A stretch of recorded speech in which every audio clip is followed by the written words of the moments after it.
ನಮಸ್ಕಾರ ಎಲ್ರಿಗೂ, welcome back to my channel. ಈ ಬಿಸಿಲಿಗೆ ಏನಾದರೂ ತಂಪಾಗಿ ದೇಹನ ಕೂಲಾಗಿಡಿಸುವಂತಹ ಡ್ರಿಂಕ್ ಕುಡಿಬೇಕಂತ ಅನಿಸ್ತಾ ಇದೆಯಾ? ಹಾಗಿದ್ರೆ ಈಗ 4 ಸೂಪರ್ ಸಿಂಪಲ್ ಆಗಿರುವಂತಹ ರೆಸಿಪಿ ತೋರಿಸ್ತಾ ಇದ್ದೀನಿ. ಬನ್ನಿ ಈಗ ಹೇಗೆ ಮಾಡೋದು ಅಂತ ನೋಡೋಣ. ಮೊದಲಿಗೆ ಶ್ರೀರಾಮನವಮಿ ಹಬ್ಬ ಹತ್ರ ಬರ್ತಾ ಇದೆಯಲ್ವಾ, ಅದಕ್ಕಾಗಿ ಇವತ್ತು ಪಾನಕ ಮಾಡ್ತಾ ಇದ್ದೀನಿ. ತುಂಬಾ ಸಿಂಪಲ್ಲು. ನಮ್ಮ ಸೌತ್ ಕರ್ನಾಟಕದಲ್ಲಿ ಈ ರೀತಿಯಾಗಿ ಪಾನಕ ಮಾಡ್ತಾರೆ. ಇವತ್ತು ಮಾಡ್ತಾ ಇರೋ ಈ ಬೆಲ್ಲದ ಪಾನಕಕ್ಕೆ ನಾನಿಲ್ಲಿ 1 ಬೌಲ್ ಆಗೋಷ್ಟು ಬೆಲ್ಲನ 2-3 ಗ್ಲಾಸ್ ಆಗೋಷ್ಟು ನೀರು ಹಾಕಿ ಅದನ್ನ ಕರ್ಗಕ್ಕೆ ಇಟ್ಟಿದ್ದೀನಿ. ಇದ್ರ ಜೊತೆಗೆ ಒಂದು ಅರ್ಧ ಸ್ಪೂನ್ ಆಗೋಷ್ಟು ಏಲಕ್ಕಿ ಪುಡಿ ಮತ್ತೊಂದು 1/4 ಸ್ಪೂನ್ ಆಗೋಷ್ಟು ಕಾಳು ಮೆಣಸು ಕೂಡ ಹಾಕಿಟ್ಟಿದ್ದೀನಿ. ಇದೊಂದು 10 ನಿಮಿಷ ಚೆನ್ನಾಗಿ ಕರಗದ್ಮೇಲೆ ಅದನ್ನ ಫಿಲ್ಟರ್ ಮಾಡ್ಕೊಂಬಿಡೋಣ. ಕೆಳಗಡೆ ಎಲ್ಲ ಸ್ವಲ್ಪ ದಪ್ಪ ಇರೋ ಬೆಲ್ಲ ಏನು ಸಿಗಬಾರ್ದು ಅಂತ.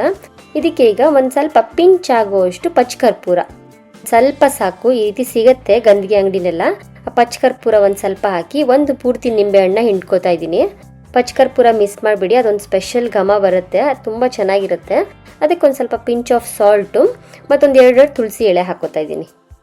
ಶ್ರೀರಾಮನವಮಿ ಹಬ್ಬದ ದಿನ ಮಾಡೋಂತಹ ಈ ಬೆಲ್ಲದ ಪಾನಕ ರೆಡಿಯಾಗಿದೆ. ತುಂಬ ಸಿಂಪಲ್ ಮತ್ತು ಕ್ವಿಕ್ಕಾಗಿ ಕೂಡ ಮಾಡ್ಕೊಬೋದು. ಈ ಸಮ್ಮರಲ್ಲಿ ನಮ್ಮ ಬಾಡಿ ಟೆಂಪ್ರೇಚರ್ನ ಸ್ವಲ್ಪ ಕೂಲ್ ಮಾಡೋದಕ್ಕೆ ಮಜ್ಜಿಗೆ ಕುಡಿಬೇಕು. ಆದರೆ ಇವತ್ತು ಮಸಾಲೆ ಮಜ್ಜಿಗೆ ಮಾಡೋಣ.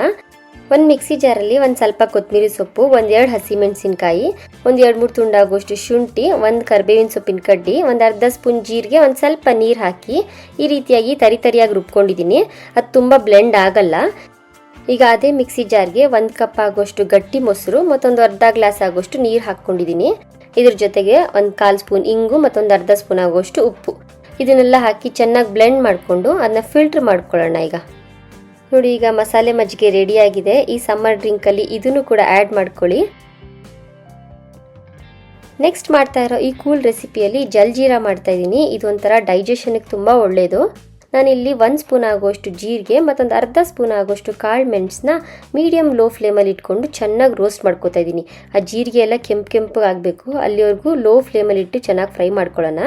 ಈಗ ಇದನ್ನೆಲ್ಲ ಒಂದು ಮಿಕ್ಸಿ ಜಾರಿಗೆ ಹಾಕ್ಕೊಂಡು ಇದ್ರ ಜೊತೆಗೇ ಒಂದು ಸ್ವಲ್ಪ ಆಗೋಷ್ಟು ಕೊತ್ತಂಬರಿ ಸೊಪ್ಪು, ಇನ್ನೊಂದು 3-4 ಕಡ್ಡಿ ಆಗೋಷ್ಟು ಪುದೀನ, ಒಂದು ಸ್ವಲ್ಪ ಆಗೋಷ್ಟು ಕರಿಬೇವಿನ ಸೊಪ್ಪು, ಒಂದು 2-3 ಸ್ಪೂನ್ ಆಗೋಷ್ಟು ಶುಂಠಿ, ಒಂದು ಅರ್ಧ ಸ್ಪೂನ್ ಆಮ್ಚೂರ್ ಪೌಡರು, ಇನ್ನೊಂದು ಅರ್ಧ ಸ್ಪೂನ್ ಆಗೋಷ್ಟು ಉಪ್ಪು, ಇನ್ನೊಂದು 1/4 ಸ್ಪೂನ್ ಆಗೋಷ್ಟು ಬ್ಲ್ಯಾಕ್ ಸಾಲ್ಟ್, ಇಷ್ಟು ಹಾಕಿ ನೀರು ಹಾಕಿ ಅದನ್ನ ಗ್ರೈಂಡ್ ಮಾಡಿ ಇಟ್ಕೊಂಡಿದ್ದೀನಿ.